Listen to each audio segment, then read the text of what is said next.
Well, good morning, everyone. That's exciting sounding. I want to welcome you all to Widlund United Methodist Church. I'm Pastor Tom Widlund, and today's going to be one of those winging it Sundays, if you will. Our pianist is not here, so we're praying that everything's okay with our pianist, Kay.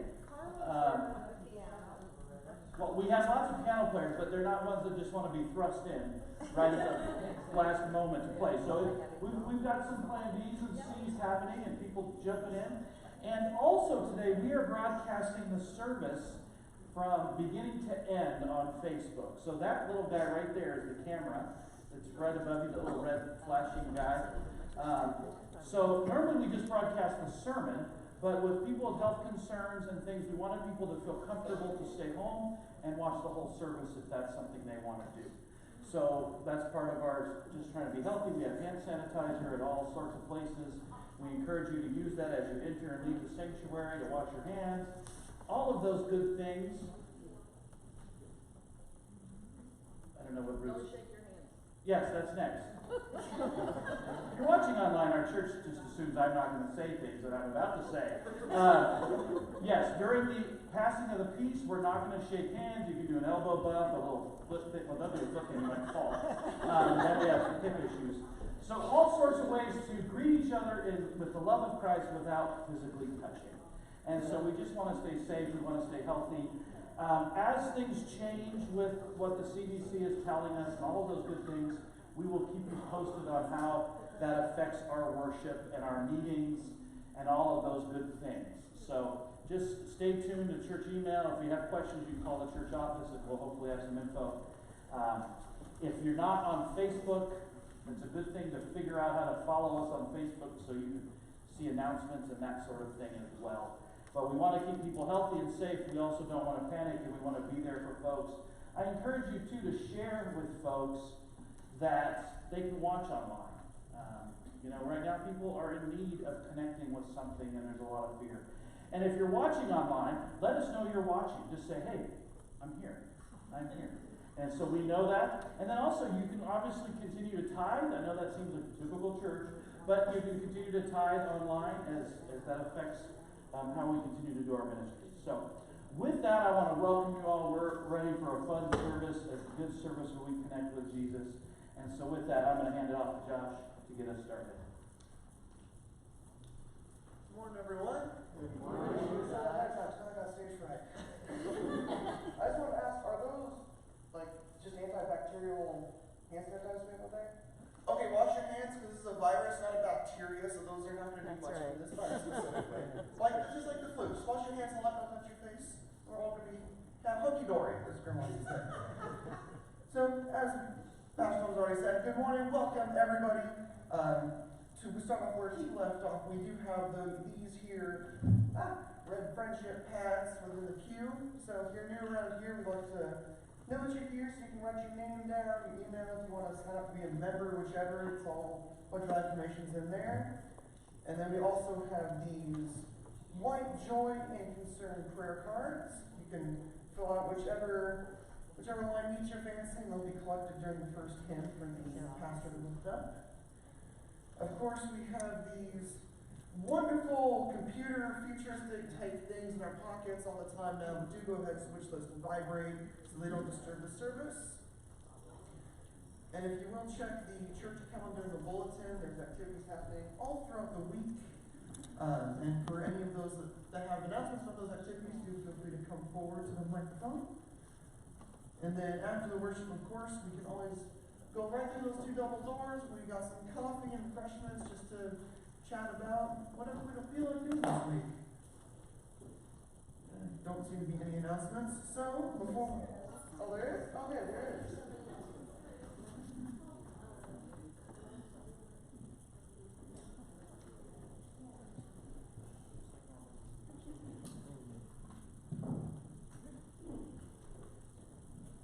Good morning.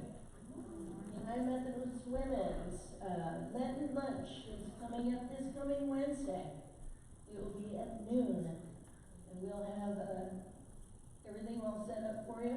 I do have 6 soups coming. There 3 are meat-based, and we have 3 meatless ones. So we'll have 3 of each choice. I wish to have the women who are making those soups check with me afterwards as to what time you're here to bring the soups here and what time that you can help us. We have some people that we're going to need help pouring coffee, so you can check by if you can, and I'll be happy to help you. Now, because then we have United Methodist Women coming up this coming Saturday at 11:30, Soul Mexican Cuisine by Rayleigh's. That'll be at 11:30. Then, for all of you folks that didn't have to do any baking for a Lent lunch, we're looking for bakers all the time. And so this coming Sunday, the 15th, is going to be our bake sale, our monthly bake sale on the third Sunday of every month. So if you are so inclined and you've got a fantastic recipe, bring it on by. All of our food is, the money we get from our food is donated to our local ministries that help women, children, and youth. Thank you. As you all know, I am in the Widlund Chamber Singers. We're about halfway into our practicing. Mark your calendars. The concerts are April 25th, 6th, and 7th, I think it is. I hung posters in the hallway and underneath the stairs. Tickets are $15 this time. Yeah, just let me know if you want to buy tickets. I'm not selling anything.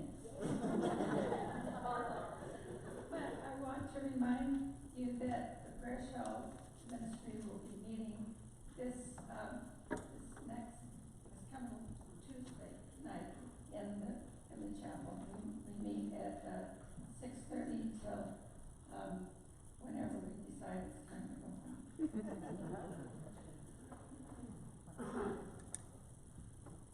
And if that's all announcements, then we do sing the opening hymn. We would like to invite everyone to stand for the passing of the peace. As Pastor Tom said, you can avoid the hand contact that makes you uncomfortable, but there's elbow touching, there's just waving, there's, as Gary once put, the Japanese are the bow. So you can still, virus notwithstanding, take the time to share the peace of Christ with us.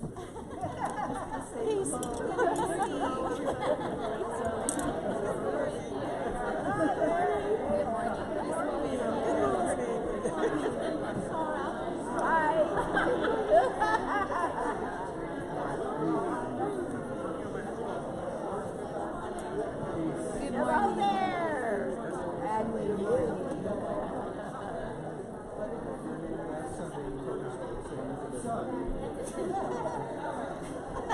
He did. I swear to God he did. Peace. Good morning, peace. and with you. Good morning, peace. Hey, nice to see you. All Peace. right, so I want to invite you to make your way towards your pews. Remain standing if able, and we will get started.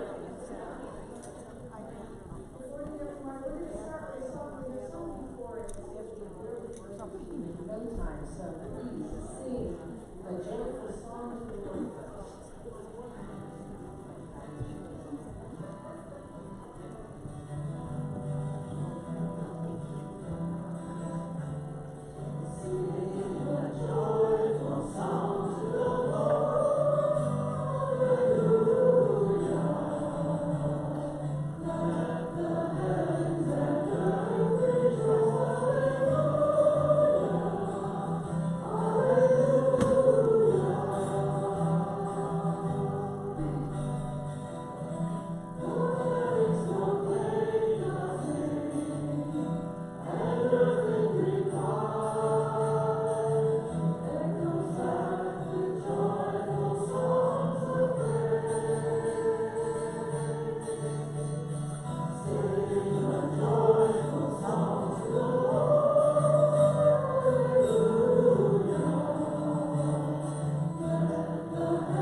With the uncertainty of all that is around us these days, Lord, we thank you for the opportunity to be together, the opportunity to be in your presence, to sing and to worship.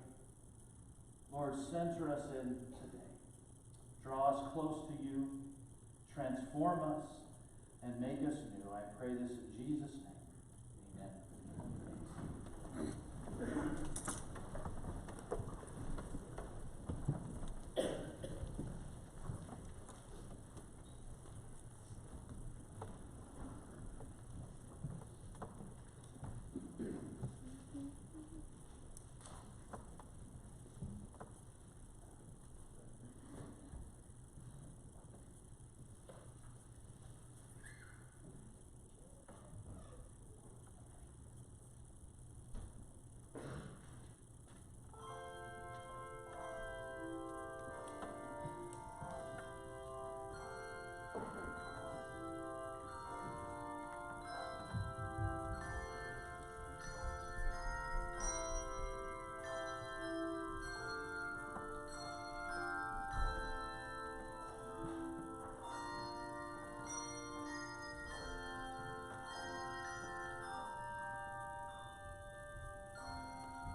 Thank you, Bells. Thank you, Deb, for your leadership with that.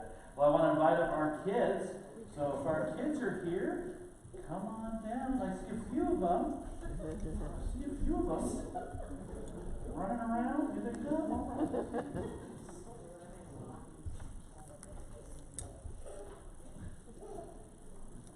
Oh, good. Thank heavens for all you supposedly kids who could be called teenagers. I'd love to have you up with you. Well, that's true. That's true. Okay, darling. Hey, come here. Let's sit down. Okay, sit down. Don't worry about it. Okay. All right. Thank heavens. You see, I wanted you to help me today. Okay, let's sit down. Okay, I want you to help me today. I want you to help teach the congregation how to say some things, okay? Now, I'm glad I need all the help I can get. All right. I'm going to say something to you in the congregation, and you're going to repeat what I say. Okay. Now, I'm going to give you just the sounds, because I don't speak any of this well. Okay, as somebody will tell you. Okay, so I'm going to do the best I can. So here we go. I want you to say this. Ik hou van jou. Ik hou van jou. Can you say that? Very good. Ik hou van jou. Ik hou van jou. Very good. Very good. I'm impressed with you guys. How about this one? Je t'aime. Very good. Very good. Now, how about this one? Oh, this is easy. Te amo. Yeah, I mean, you speak that, or take that language. I know we'll see. Okay. Jij elsker dig. Jij elsker dig. Very good. My wife knows this one. Okay. This one's going to be tough for me. Eshi te iru. Eshi te iru. Very good. And the last one, I can do pretty well. Ik liebe dich. Ik liebe dich. Ik liebe dich. One more time. Very good, very good. Okay, how many people out there know what we just said in English? Just raise your hands. That's it. Oh, very good. How many of you know what we just said in this language, in English? Oh, what do you think? You had it right. I love you. Well, the reason I did that, I have to read this because I'm not too quick at this, but it means I love you. And even though people may not know what we just said, because it's in different languages, I want you to know that God understood exactly what we said. And it doesn't make any difference if we live in Spain or France or Japan or Denmark or any place like that. And whether we speak any language other than English, God always knows what we need. And God will love all of us, no matter what country we live in, no matter what language we speak, no matter whether we're boys or girls or men or women or anything else, okay? All right, I want you to remember that. God always loves you regardless of where you live. Okay? How about a little prayer? Dear God, we thank you so much for these children, for these young people, and we ask that you'll bless them and help them know that God loves them in all times. In Jesus' name we pray. Amen. Thank you so much.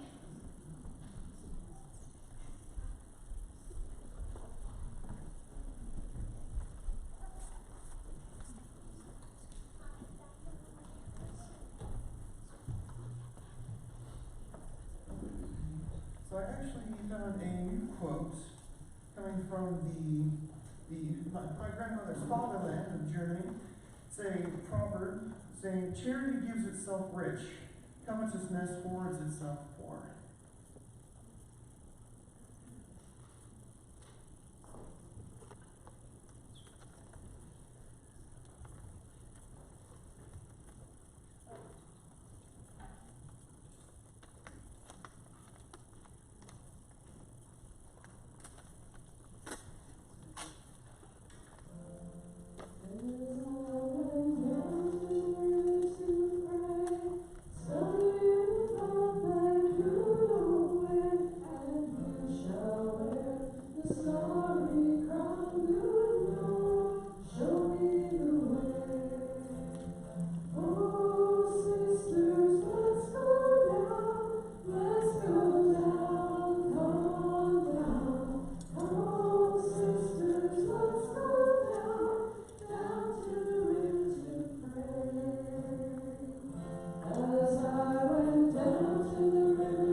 For all of the gifts that are given for your church, we give you praise.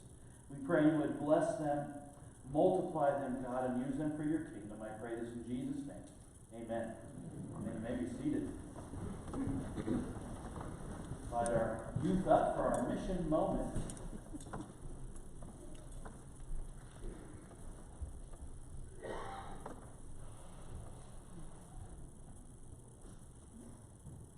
Hello, my name is Martin, and me and Maggie will be talking about our heifer animal focus.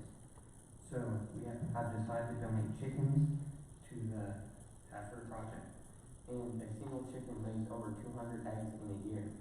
Also, they're a great source of food, and if families have extra, they can sell their eggs for money. You can also use chicken feathers for all kinds of things. If you donate $20, you can provide a family in need for a flock of chickens, which is 10 to 50 chickens.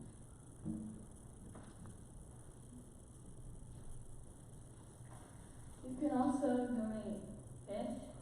Fish are really important because it's important for people to have live food if they don't have refrigeration. And fishes are really important source of food. At least 1 billion pounds of fish are caught every year. Within a 40 to 50 foot pond stocked with fish, a family can earn up to 6 times as much as they would from a rice crop. So if you donate $30, a family can get a share of a fish pond, and if 10 people donate $30, a family can get an entire school of fish for themselves. We're continuing to collect in your heifer bank all the month of March. There's more heifer coin banks here on the shelf or out at the corner, and we'll make our final collection at the end of the month on Sunday, March 29th. I just want to add that what I have in my car, and if I buy something at a drive-thru and I get coins for change, the coins go in the heifer bank. All right. So there's lots of ways to help our youth raise money for Heifer International. So you get those little banks, and they're in the hallway in the corner. You can ask them or the youth about them if they run out. And yeah, all kinds of ways to throw that extra change in there, and that adds up quick. And $20 gets a whole flock of chickens, and $30 a pond of fish. Pretty, not for you personally. This is for a family in need to help sustain them for years to come. So thank you, youth. I pray that when we get done with this project, we buy lots of chickens. So, all right, thanks, youth, for leading us in this charge. Amen. We cannot take the chickens from the back of the church.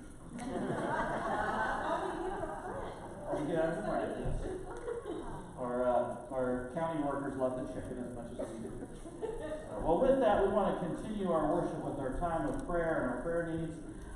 So much to be praying for today, as we know that this is one of those weird, uncertain times in our world, and I imagine that many of you feel the anxiety that a lot of people are feeling right now with what's going on with this virus and all the other things that are happening in our world. So there's lots to be praying for. I'm going to read our prayer cards and also read the email prayer requests. So first of all, from Karen Hammond, Barbara Graham is able to push herself around the house in a wheelchair and will be graduating to a walker this week. Amen. I think Barb's watching right now. I saw her. So she was watching. Amen. So we're praying for you, Barb. She continue to get healed up and get back to life that way. Loretta says, this is a prayer and a concern and a sad disappointment, right?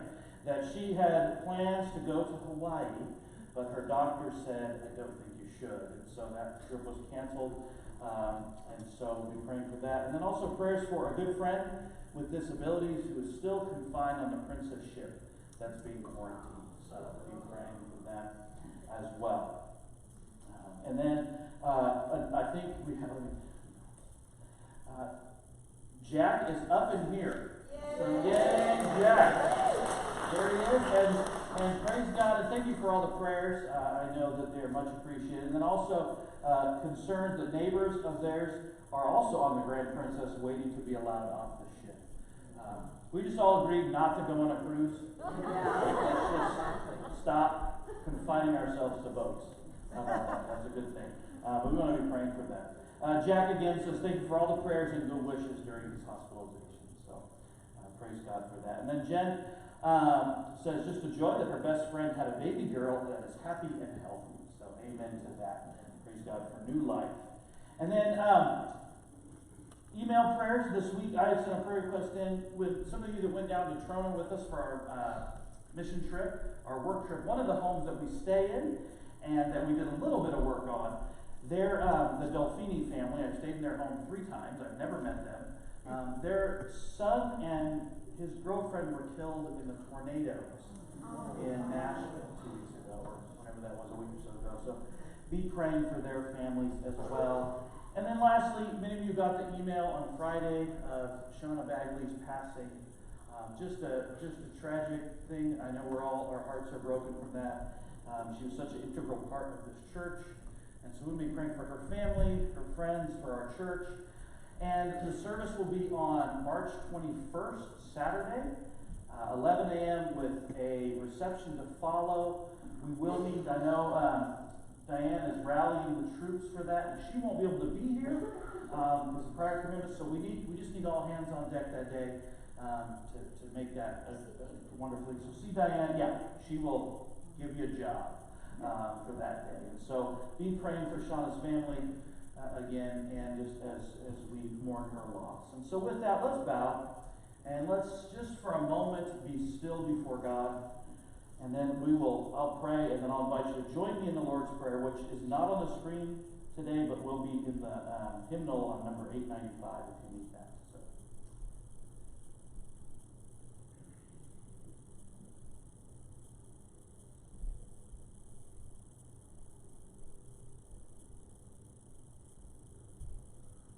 God, we thank you for our youth today and for their excitement for this project with the Heifer Project and Heifer International. We pray that just through it's interesting how quickly our change can add up. And it can change the life of a family and a community for years and years to come. And so I praise you for them and their leadership. I pray you would bless that project and bless them as you continue to teach our young people what it means to give. Lord, I thank you for that. And Lord, I just lift up families of those who have lost someone in the last week. We think of the Delfini family, just tragedy as they hear news of this tornado, the loss of their son and his girlfriend. We pray for them. And we pray for the family of Shauna Bagley, Lord, as we all mourn her loss. We know that she is restored, that she is full and whole again with you, and yet we still feel that emptiness. And so we pray you would fill that empty space. That we would learn from her legacy. God, just be with us during this time. And for those that are recovering, that are sick right now, those that are recovering from surgeries, from injuries, from illness, that you would be present and healing, that you would be restoring and encouraging, God. And for these folks that are quarantined, whether it's on a ship, in a hospital, in their home, God, be with them. Give them strength and encouragement. And we do pray for our own anxiety and our own fears of whether we should go out, go to the store, come to church, not all of this stuff that just gives us pause and makes life more and more anxious than it might already be. We pray that you would instill in us your peace and your wisdom and your hope. God, we love you and we praise you, Lord, and now I ask that you would lead us in this prayer that you've taught us to pray. Our Father, who art in heaven, hallowed be thy name. Thy kingdom come, Thy will be done, on earth as it is in heaven. Give us this day our daily bread, and forgive us our trespasses, as we forgive those who trespass against us. And lead us not into temptation, but deliver us from evil. For thine is the kingdom, and the power, and the glory forever. Amen. Please join with us now in singing the preparation, bind us together.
Today's scripture reading is from John 19, verses 25 through 27.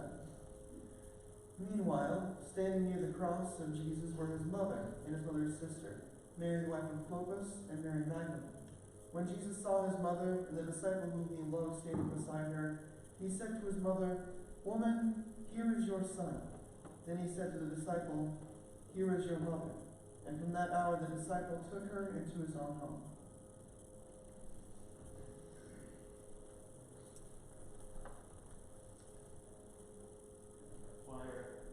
Holding off today because of no piano, so I assure you the song was beautiful. So we'll have to hear it again. I hope next week we'll hear it again, and it'll be that much better because of an extra week of practice. So if you see me with an iPad, I'm not checking my Facebook. This is how we control our little camera, and so we would love for somebody out there to go, "Gosh, it's weird that the pastor's got to do that. You know, I should do that. I should volunteer to do that each and every Sunday." And so come see me afterwards and I can show you how that works. Along with that, if you would like to have the first little lesson in how our new hearing system works, and you have a smartphone and you'd like to hear how that works, see me afterwards for about 5 minutes and we'll do a kind of introduction to that. And then as we have more time in the future, we'll learn some more about that. We'll train more people. So with that, we're going to dive into our sermon today. I'm going to put that over there. Well, today we continue our Lenten journey to Easter. This year we are experiencing Easter through the eyes of those who were there. We're going to witness, along with them, the tragedy, the triumph of Easter. We'll journey to the cross, the tomb, the resurrection. And so I encourage you to be here each and every week. I encourage you to be present however you feel you need to be present, whether that's online with us, or whether that's here in person. Be present with us during this time. And so when we go through these stories, I hope that in these stories, as you see these characters interact with Christ on this journey, you will have your story intertwined with them. Last week we saw the tragedy of Judas as we witnessed the crucifixion through the eyes of Judas, that one that would betray Jesus after spending 3 years with him. His betrayal, the result of Jesus maybe not doing what Judas thought. Judas had different expectations for Christ than Christ came for, and so perhaps in that he was disgruntled, he was upset that he betrayed Jesus. And despite that betrayal, despite selling Jesus out, Jesus serves him communion at the Last Supper. And Jesus extends to him forgiveness and grace. and Judas repents. And so it's really not a story of betrayal as much as a story of grace and restoration. Well, today we are going to see the story through the eyes of Jesus, Mary's mother, or the mother of Jesus, Mary, and his loyal disciple John. Remember, John is the one that says, the one whom Jesus loved. It's always referred to as that one, especially in his own writings, which is strange. But it's the one whom Jesus loved. And so, Mary, of course, we know Mary when we're back in our Advent season, and we see the story of Mary as that young girl, that girl perhaps 14, 15 years old, whom is betrothed to Joseph. This marriage arranged not by her, but by family. And in that, the angel comes to her and says, Mary, you're going to give birth to a child. Not only is this child going to be special, but this child is going to be the Messiah. And Mary's gracious response in Luke 1:38, I am the Lord's servant. Let it be with me just as you have said. And so we see that all the way through Mary's journey, even up until now. John was that disciple who was fishing with Peter and James. He's one of the disciples that Jesus called and said, I want you to leave your nets and come and fish for people. No longer will you fish for fish, but for people. And so one of those early disciples who dropped everything to follow. And so let me walk through our scriptures really small today and quick. So I'm going to walk through it. It says, near the cross of Jesus stood his mother's sister, Mary the wife of Clopas, and Mary Magdalene. A whole bunch of Marys were there. And in a moment it also says that John was there. These women standing there at this horrible moment, at this horrible time. Think about those times in your life, those moments, those big moments that you can remember really vividly. What were you doing? You know what you were doing on September 11th? Those of you that are old enough, you remember that morning, don't you? Yeah, maybe the Challenger disaster, when the Challenger exploded, and you remember that. For many of you, the JFK, when Kennedy was assassinated. And we could go on and on. There's those other moments. We'll remember this time in the life of our country. With all the chaos and confusion that we're in right now, we'll remember that. And so think about these witnesses, those who were there, these Marys, John. While all the other followers of Jesus, they either denied, they ran in fear, these stood by Christ, walked, maybe at a short distance, but walked with him on this journey and stood by the tomb. It's like that old hymn. You know the old hymn, Were You There When They Crucified My Lord? You know that hymn. It's one of those sort of somber ones. And even the music itself says, Were you there when they crucified my Lord? Oh, were you there when they crucified my Lord? It causes me to what? Tremble. Tremble. And even the music, it's just one of those ominous songs. We say, tremble, tremble. One of those moments. And so Mary and John, they were there. They were close. They were close enough to feel that pain that Christ felt, that to maybe smell the blood, to hear the screams, to witness right in front of their face the pain and anguish of a suffering son, of a friend, of one they followed, one they loved, hoped, and cared for. And so put yourself today in those kind of difficult shoes. Imagine being there, watching, hearing, and experiencing this horrible sight. Near the cross of Christ. Right near there. So we see, of course, in that nearness, the importance of the role of women. Today is International Women's Day, right? And these strong, faithful leaders that paved the way for so many. Women were not just sort of an afterthought to the story of Christ. They were there all along the way. We often see the 12 disciples mentioned as if there were no other disciples. There were others who followed who were just as tight-knit with Jesus. And I could, of course, preach a sermon alone on this. I could rant on this. I could get on a soapbox. I could preach. Many of you could. I won't do that today, although I'll say that it is strange that these were the leaders of the church early on, and then just within a few years, women were sort of pushed to the periphery of the church and put in certain places. And even today, and it boggles my mind that today there are churches whom the women in our church could not preach or teach unless it was for other women or just children. And so you're like, really? Oh yes. Oh yes. great leader in the community, and you go to that church and they say, well, Sunday school's down the hallway. And so the women stood by Jesus despite how the church has treated women over the centuries. The men fled except for John. It's interesting that John stayed. The very act of standing by Jesus so close to the cross shows something special in these who stood there. It shows devotion, it shows worship, it shows God's grace. Mary and John and the other women step up into what could have been a very dangerous situation. The other disciples fled. We don't know why they fled. Maybe fear. Maybe they thought, well, there's a cross for Jesus. There might be one waiting for me. It's a valid fear, isn't it? Fear doesn't have to be irrational. There is very real fear in this moment. Maybe they were angry at Jesus as well. Judas acted on his anger, but maybe the others were angry as well. Can't believe you're hanging on a cross, Jesus. You were supposed to lead us to victory. You were supposed to rise up this army, and now look what's going on. These who stood at the cross, of course, were afraid. Yet they somehow were able to submit that fear to God's grace. To be present in that moment. Those who stood by Jesus at that time, the Marys and John, had a clear sense of mission, I think, in kingdom. It's as if, as they spent those 3 years walking and listening and talking with Jesus, it's as if they listened, right? It's as if they heard Jesus.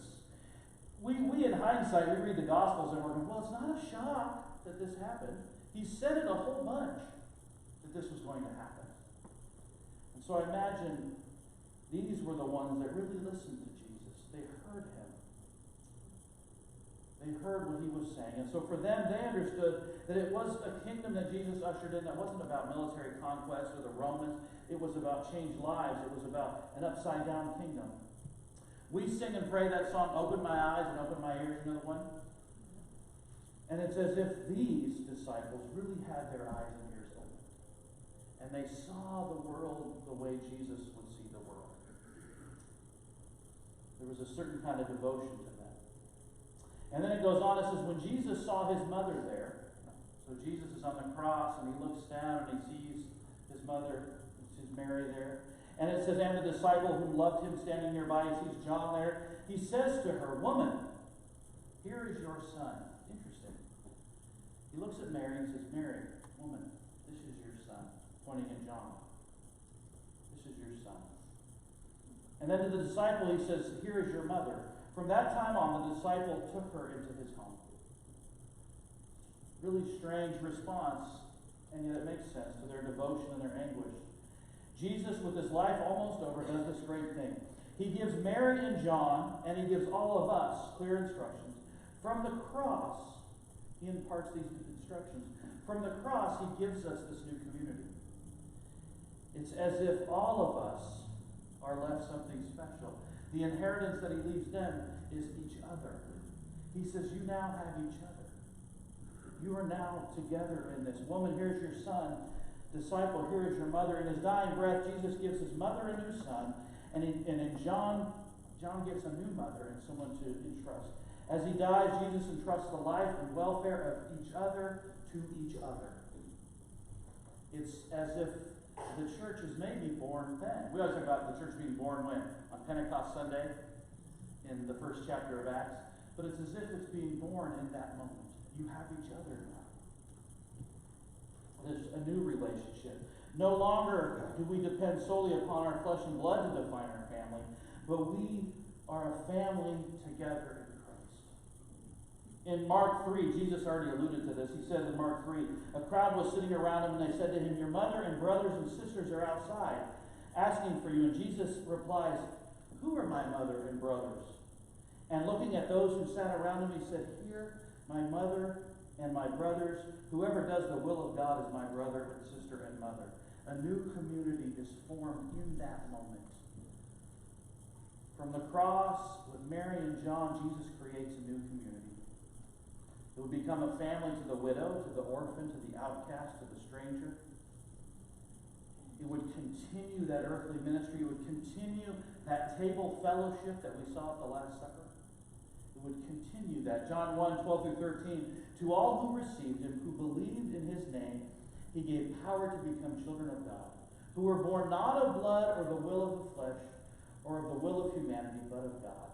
Through Christ we become one family. It's as if Mary and John, their eyes are open to this grace that they're experiencing, to see Christ in a different light, in a light that allows them to journey to the cross, but to see each other in a different light. Understand, this was a world that was very much segregated, wasn't it?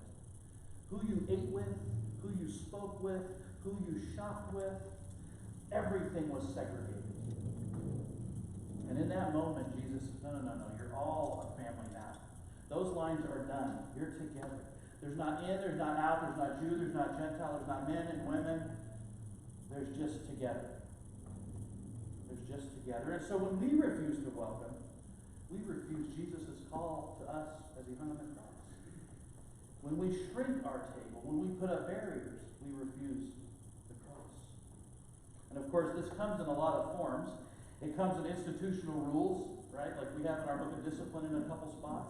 It comes in our own social bias. We talk a lot about these in our theological stances and say, well, I know that women are just as good as men, but my theology says this or that. And so it raises itself up in those moments. It comes in sometimes our deep love for each other. You know what one of the downsides is to a church that loves each other? Is that when new people show up, they kind of feel like they're left out.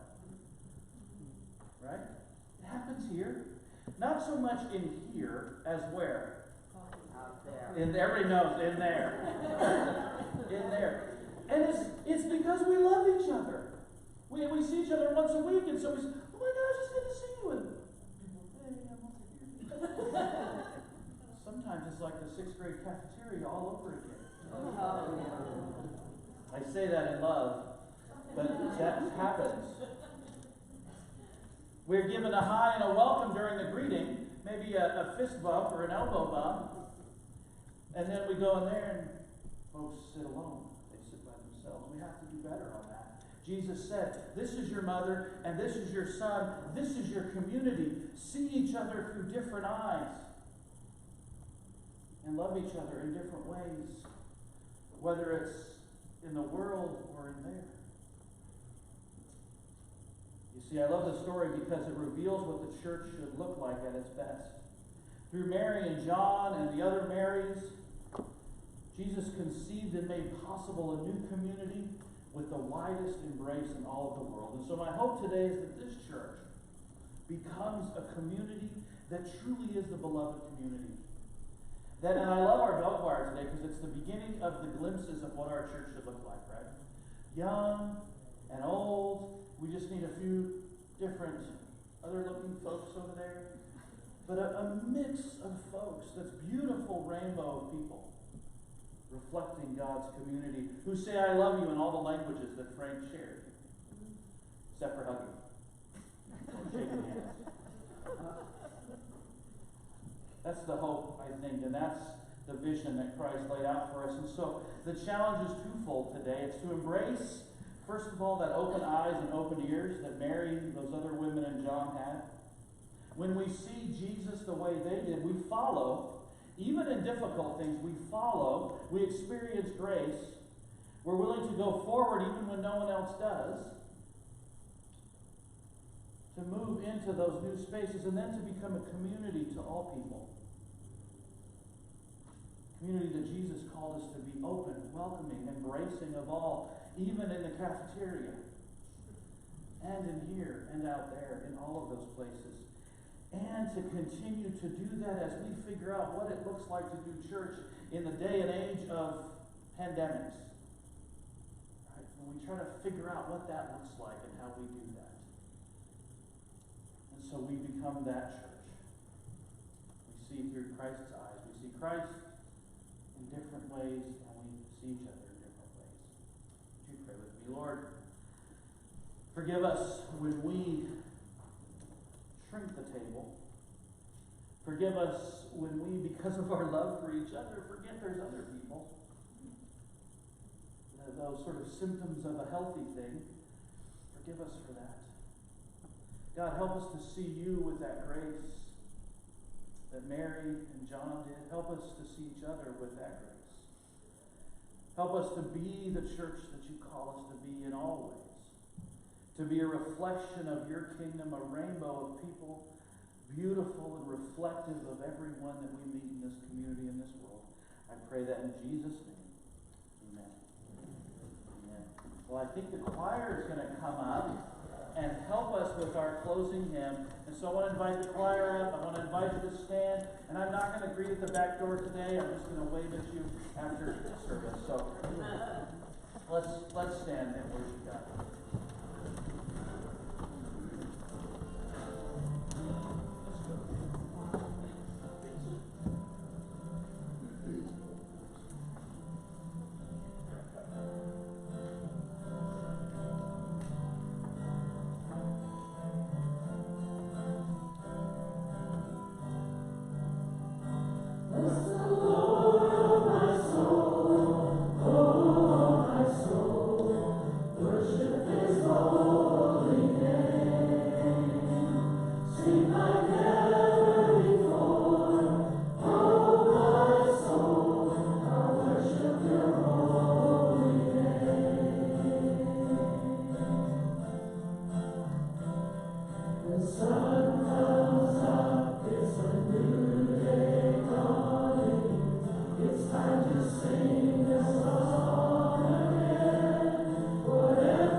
Bow for the benediction. May the God of grace and mercy go with you today, filling you with love for your neighbor and love for those who you don't see as neighbor. May God give you new eyes and new ears today. In Jesus' name, amen. God bless you all. Have an amazing Sunday. Feel free to come and have some coffee and maybe meet someone you don't know. Okay, I'll see you then.